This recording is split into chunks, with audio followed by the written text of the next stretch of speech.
سلام دوستان، خوش اومدید به این ویدیو. من فرامپس هستم. امیدوارم از این ویدیو خوشتون بیاد.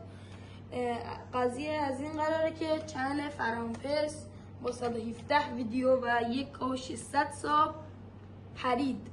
چنلم که داشتم 1 سال روش زحمت میکشیدم و اینا، که نزدیک داشتم میشدم انقدر مونده بود تا مانیتایز بشم، ولی این چنل پرید و با چنلی که الان زدم بعد از 9 ماه دوری از یوتیوب برگشتم و با قدرت میخوام یوتیوب رو شروع کنم با این چنل فرهان گیمینگ.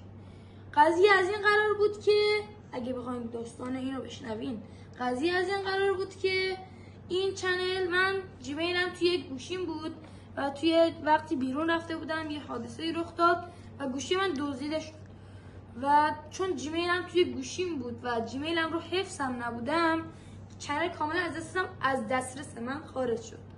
خب الان دیگه این چنل رو نداریم و با چنل فرهان گیمینگ ادامه میدیم برای شما.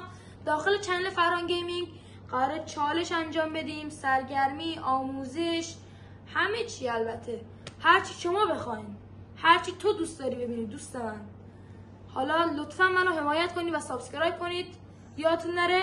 خدا نگهدار.